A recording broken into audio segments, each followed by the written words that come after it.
Okay. You got three different business. You got Black Fox Clothing, you got Bite Force Kennels, and you got your tables and chairs.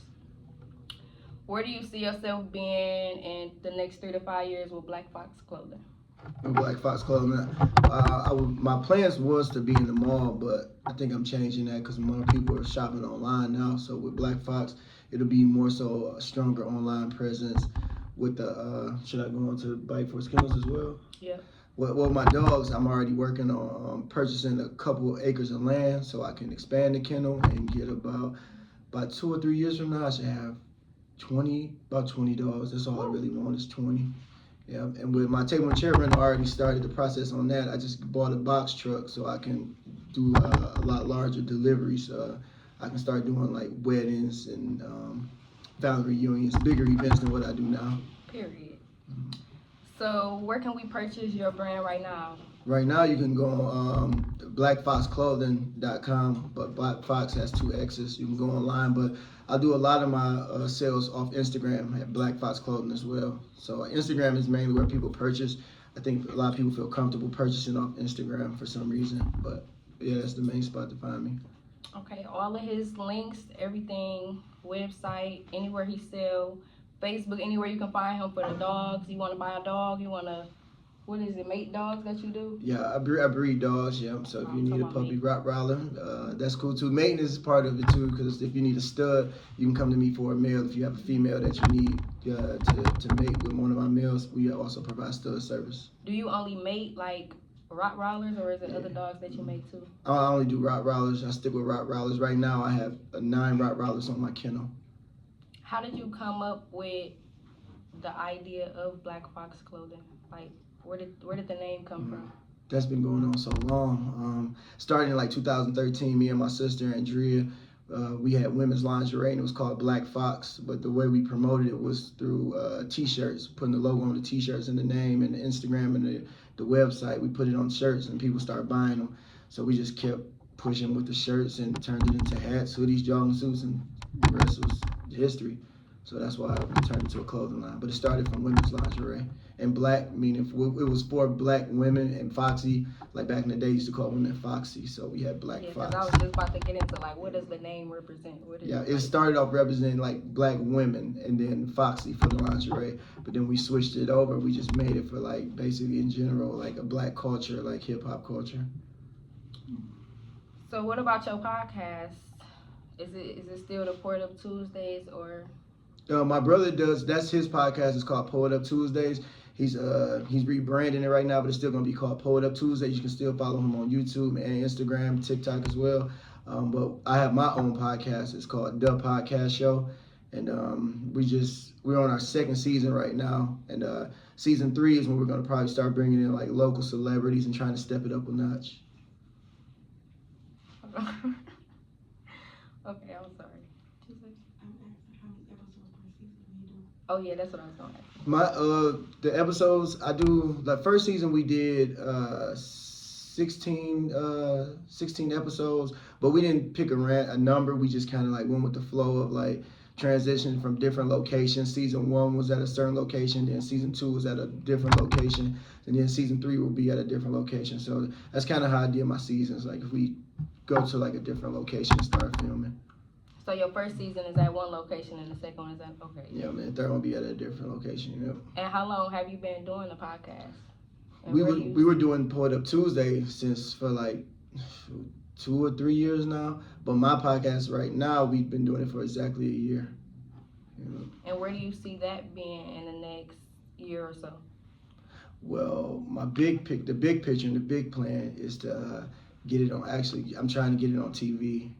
So I'm trying to get it up there with like, you know how they got all the reality shows on TV now? I want to have my podcast actually on a TV network. So you want to have your own network? You want to have? I might also have my own network, but I want to get it on like different networks to like for more people to be able to view it.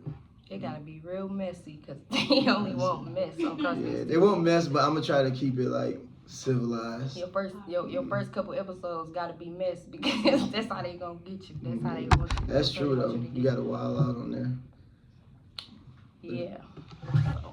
So, Okay, we did your podcast. All of this getting edited, so this is how I be when I'm. No clue. All's well with me. Mine's one take. We don't edit. You said y'all don't edit? Like this is just it. Oh, so y'all want to keep You just go. Oh, yeah. It's wrong and cuss. Like, whatever you say the wrong thing, it's over. It's on there. A lot of people done got jammed up on our podcast saying the wrong thing. Oh, so I gotta watch myself before I come on there. All right. Okay, we're gonna get into the segment of Talk Your Shit. We're gonna get into Tariq Hill. Did you watch the video with Tariq Hill? Yeah, I seen it. Yeah. What's your take on it? To me, he was doing too much, too extra, just doing too much.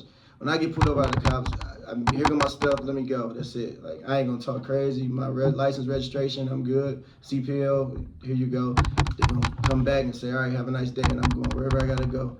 I don't got time for the argument, no conflict. I don't wanna get handcuffed in. I don't wanna get taken to jail for no hours, no days, no nothing. I'm straight. Or beat up.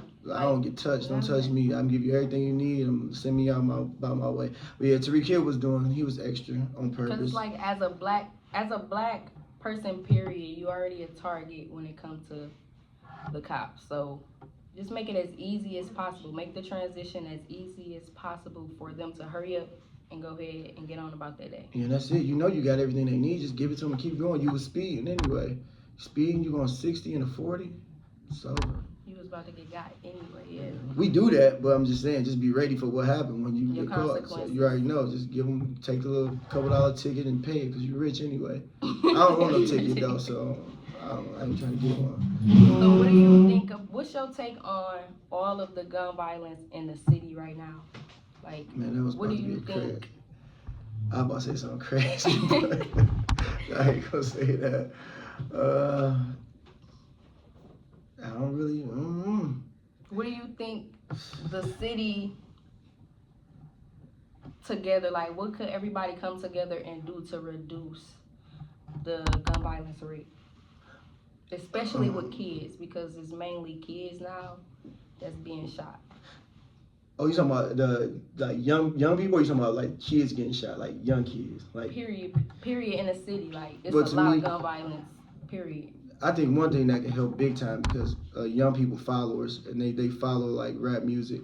So if you got all that drill music drilling in your head about shoot, kill, shoot, and it's all good, then that's what the kids gonna do. But I just think the music can help slow it down.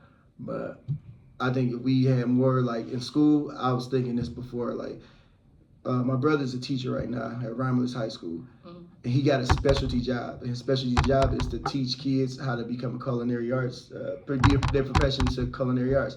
So I was thinking they need to have gun safety classes in school. So if you got gun safety classes in school, then kids will understand what can happen when you use a gun instead of listening to a rapper tell them what to do with the gun when they got it. If kids knew how guns, what happens when you use a gun, like law-wise, like if you get caught with it, how many years you're gonna do, how to use a gun properly, and you can carry a gun at 18 legally instead of having it illegally, then I think it will slow down. I ain't gonna say the young kids gonna stop carrying them.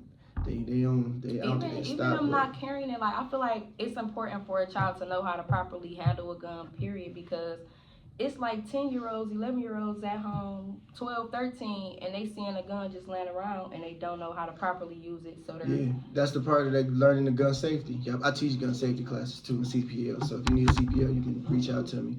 So I got the best prices. Have you in ever town. thought about volunteering and teaching that inside of schools? Like, They don't want anything about guns in public schools, or that's that's hard. crazy to me when all the schools getting shot up. Yeah, they don't even want teachers carrying guns. If I was a teacher, I'd carry a gun every day. And that's crazy to me too. At least the Every day. security guards, or I feel like every school should have a security guard and a metal detector due to the school shootings. Yeah, they said something about having metal detectors at high schools or any school it gives off the wrong message or something like that. That we had looked into that a long time ago. But my high school had we had metal detectors for sure. None of my schools had metal detectors, and it's just very crazy because that's how the kids getting in with the guns at school. It's It slowed it down. The metal detector slowed it down though. I went to Osborne. There was a lot of shooting up there, but it slowed it down on the inside for sure. Like getting them in, they got them in, but it slowed it down. But to me, gun safety, would help a lot, and rap music would definitely slow down. That starts of at stuff. home when it comes to the rap music too, because the parents need to watch what they having their kids listen to or what they playing around their kids, because the kids picking up and then they think it's okay to listen to it. Yeah, it's kind of hard too, cause like I listened to rap music when I was a kid. I ain't never did all that gangster, none of that Yeah, gangster like, stuff. my mama didn't play. Like, you older than me, but I feel like our parents probably taught the same, because her parent is probably the same age, as your mom. I But think we just me and your mom are the same age. probably so. So y'all, yeah, so y'all was taught the same. So it's like Yeah, my mama ain't played none of that gang. You want to be a gangbanger? Yeah. She gonna take you to the police station. Yeah, I get what you're saying, cause we couldn't listen to that. Like my daddy was at home, we couldn't listen to none of that crazy music. We listen to we listen to Fantasia and Jagged Edge, and we ain't listen to nothing that we wasn't supposed to be listening to. She didn't play nothing like that.